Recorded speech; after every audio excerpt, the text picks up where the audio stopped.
Hey, it's TDA, and today I just want to say Happy New Year if you're celebrating the Chinese New Year. And if you're not, you still have something to celebrate because there was a pretty awesome update to Dyson Sphere Program last week that doesn't really add any new content to the game, but it does add quite a couple of useful features that you might want to be aware of. So, let's dive in.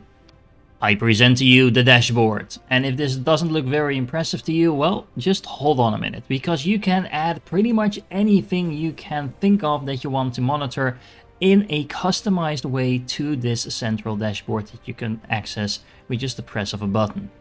For example, you're building a Dyson Sphere and you want to make sure that there's actually sales coming in, rockets being launched, and things like that, and you want to check up on the development of this thing because maybe you want to add in a couple of additional rings or whatever once the initial parts have been built, but you don't want to continuously go back to this screen to double check on it. Well, now you can go to the top corner over here, there's a pop-up menu, you can click that, and you can say add this to dashboard. And once you do, you will get a pop-up like this that you can move around on your dashboard and put it right over here.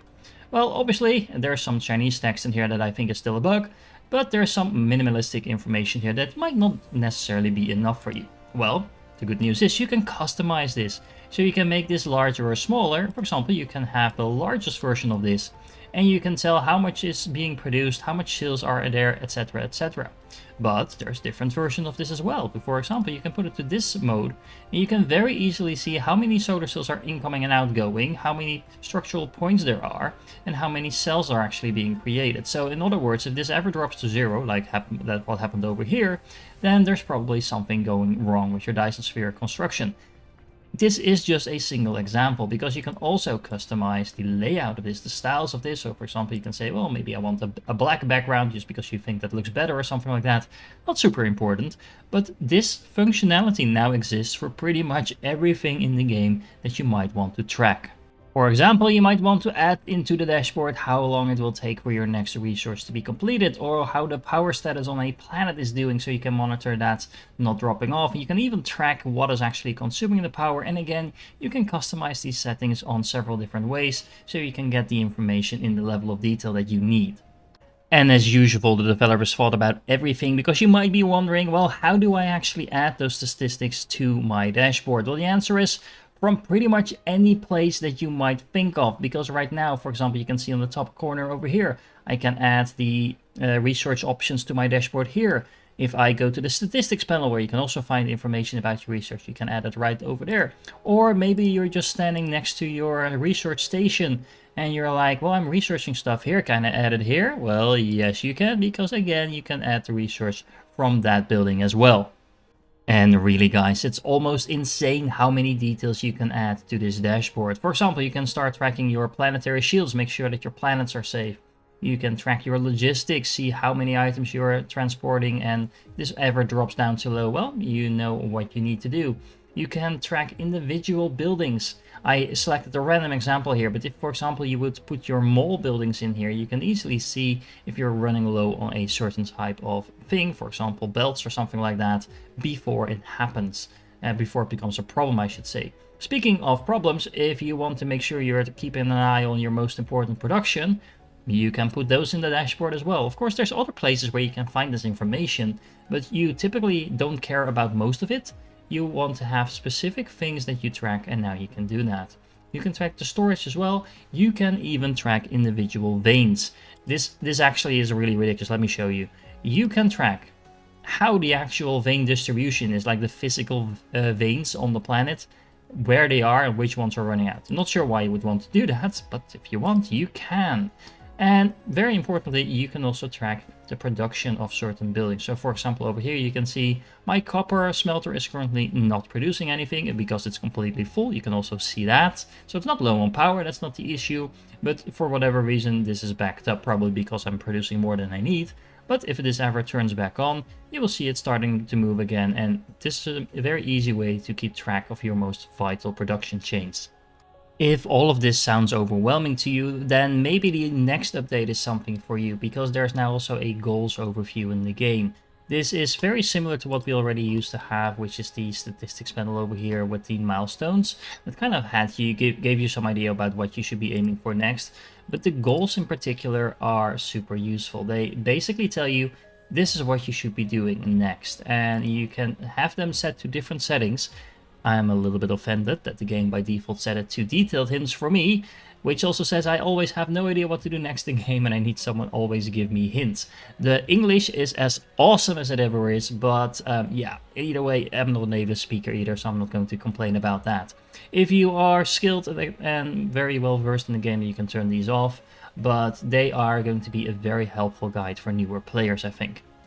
However, that is not even the change I'm most excited about, because the one we're going to love, that's going to be such a nice quality of life upgrade, is the change to the EM Rail Ejector. So these are the things that are trying to get your solar sails up in the air, but sometimes they run into an issue where they can't actually shoot at their target because the planet is in a wrong position compared to where they want to shoot. However, if you have multiple orbits, then there might be a situation where there's other orbits it could be firing at, but that's just not the one you selected, which also meant that you also had to kind of spread your railguns, as I like to call them, between the different orbits to make sure that there was always something in the range. Well, you no longer have to do that. You only need to assign your orbits. Then you say auto orbit. You can still set a priority, so it will fire at orbit 1 if it can. But if it can't fire at orbit 1, but it can fire at 2, 3, or 20, it will do that instead. So this means that you will have optimal uptime on all your rail ejectors as much as possible. Not a major change, but it's such a nice quality of life change once again. That's just going to make your whole swarm setup a lot more efficient than it used to be. Something else that's going to save you quite a lot of time in the future is the fact that you can now place blueprints and automatically have the game put in foundations for you. I can't count the number of times where I was trying to put down a certain blueprint, especially if you have larger blueprints, and some tiny little part of lava or whatever just got in the way and I spent a lot of time searching for where that place was. Well, that is a thing of the past now. If you're trying to build a blueprint, all you need to do is just select it, put it down wherever you want, even if it's in the middle of the lava like I have over here, and you have a couple of options. Just like before, you can try to force it down and just build whatever it actually can build.